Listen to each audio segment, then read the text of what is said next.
देखिए, राष्ट्र की राजधानी दिल्ली में और ऐसी जगह जो हमारी आज़ादी के आंदोलन का प्रतीक है, लाल किले के पास इतना बड़ा बम ब्लास्ट हुआ और उसमें इतने सारे भारतीयों की जान चली गई, ये अपने आप में एक बहुत बड़ी चिंता का विषय है। खास तौर से उस दिन ये हुआ जिस दिन फरीदाबाद में 3,000 किलो के करीब विस्फोटक चीजें बरामद हो रही हैं। 7 महीने पहले अभी पहलगाम का नृशंस आतंकी हमला हुआ था। मुझे लगता है कि इधर उधर की बात ना कर कर अभी हमें ये पता ही नहीं चल पा रहा है, भारत सरकार ये नहीं बोल रही ये आतंकी हमला था या क्या था। मीडिया के माध्यम से ये खबरें आ रही हैं कि जैश ए मोहम्मद में कोई इन्वॉल्व था या क्या था। मेरा अपना मानना है कि ऐसे में जिम्मेदारी और जवाबदेही तय होनी चाहिए। इतने संकट काल में मोदी जी भूटान चले गए और भूटान जाके वो कह रहे हैं मैं बड़े भारी मन से यहाँ आया हूँ। भाई, आपकी कनपट्टी पर किसी ने कट्टा तो लगाया नहीं था कि आप भूटान गए, आपको देश में रहना चाहिए था। और बर्थडे पार्टी मनाने गए। यहाँ पर गृह मंत्री अमित शाह चुनाव में इतने मशगूल थे, दिल्ली पुलिस उन्हें रिपोर्ट करती है, आईबी उन्हें रिपोर्ट करती है, सीमा सुरक्षा बल उन्हें रिपोर्ट करती है। तो आपके पास क्या कोई इंटेलिजेंस नहीं थी?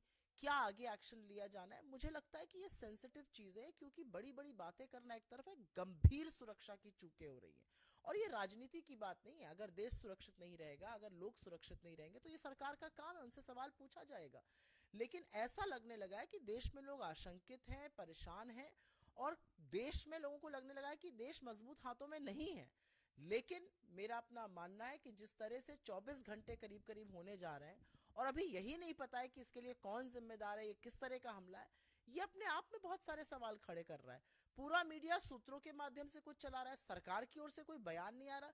देश को विश्वास में लेकर आगे की कार्रवाई की जाए, ये हमारी मांग है। गृह मंत्री के अलावा राजनाथ सिंह जी जो रक्षा मंत्री हैं उन्होंने कहा कि सीधे तौर पे इस देश के नागरिकों को वो एश्योर करते हैं, इन्वेस्टिगेटिव एजेंसीज काम कर रही हैं, एक थॉरो इंक्वायरी होगी, जल्द ही इन्वेस्टिगेशन की जो फाइंडिंग्स हैं वो जनता के साथ साझा की जाएंगी। और ये भी कहा कि सब कुछ किसी भी सर्कमस्टांसिस में लोगों को छोड़ा नहीं जाएगा, लेकिन जानकारियां समय पे साझा की जाएंगी। देखिए, प्रधानमंत्री मोदी बीजेपी के नेता नहीं है। वो बीजेपी के प्रचारक भरे हों, लेकिन वो इस देश के प्रधानमंत्री, अभिभावक स्वरूप हैं। और ऐसे वक्त में जब उनको देश को विश्वास में लेकर देश के नाम संदेश देना चाहिए था, क्योंकि एक माहौल डर का है इस समय देश में, वो भूटान में बैठे हैं। अब राजनाथ सिंह क्या कह रहे हैं और अमित शाह क्या कह रहे हैं, उससे क्या फर्क पड़ता है? अमित शाह एक फेल्ड गृह मंत्री हैं। अमित शाह की नाक के नीचे 7 महीनों में 41 भारतीयों की मौत हुई है। अमित शाह उसके बारे में क्या कहेंगे? अमित शाह की नाक के नीचे मणिपुर से लेकर दिल्ली के दंगे हुए, पहलगाम का आतंकी हमला हुआ, और उसके बाद हमने पाकिस्तान से क्रिकेट खेला।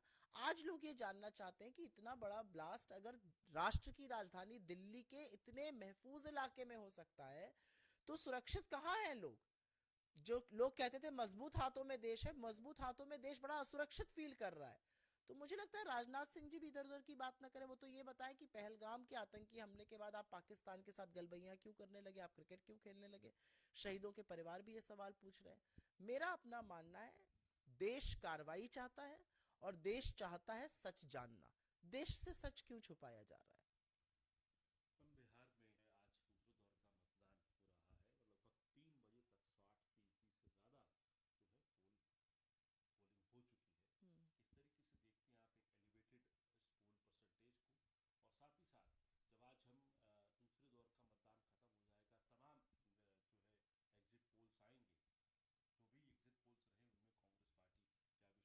विश्वास रखेगी? मेरा अपना मानना है कि हम एग्जिट पोल पर नहीं बोलते हैं, जब फाइनल रिजल्ट आएगा उस पर हम बात करेंगे। लेकिन बिहार में जिस तरह से लोगों के मताधिकार के साथ खिलवाड़ किया गया है, बिहार इसको इसका सबक सिखाएगा। Elevated levels of voting anti incumbency का प्रतीक होते हैं। पलायन के खिलाफ, बेरोजगारी के खिलाफ जिस तरह का जन जागरण हमने वोट चोरी के खिलाफ किया, मैं पूरी तरह से आश्वस्त हूं कि महागठबंधन की सरकार बनेगी।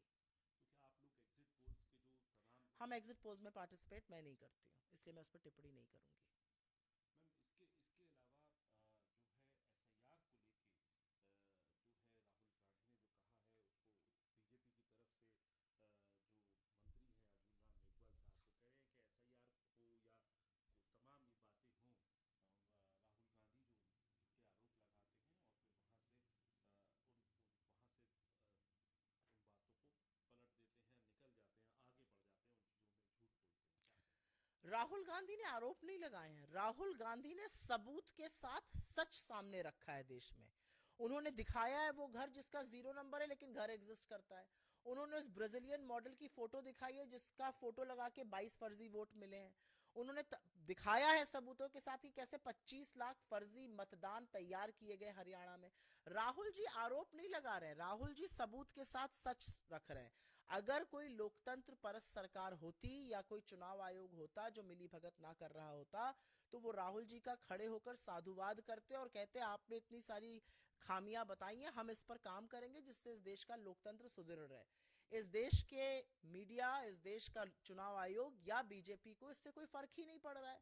लेकिन ये देश देख रहा है कि मताधिकार के साथ खिलवाड़ कतई नहीं हो सकता और ये देश जवाब देगा। बिहार से शुरू होगा जवाब देना। आखिरी सवाल जो एसआईआर से रिलेटेड है, सुप्रीम कोर्ट के अंदर कई पिटीशन लगी थी, सुप्रीम कोर्ट ने नोटिस इशू को जिसमें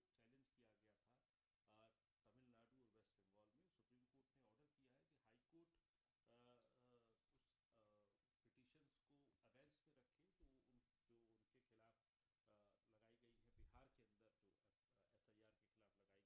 और अगली सुनवाई जो है वो 26 नवंबर को सुप्रीम कोर्ट में होगी। मुझे लगता है कि राज्य सरकार तो छोड़ दीजिए या पॉलिटिकल पार्टीज तो छोड़ दीजिए, अगर इस देश के 140 करोड़ जनता में एक व्यक्ति को भी अपने वोट को लेकर संशय है तो ये कोर्ट की, ये संस्थाओं की, ये चुनाव आयोग की जिम्मेदारी है कि उसका संशय दूर करे।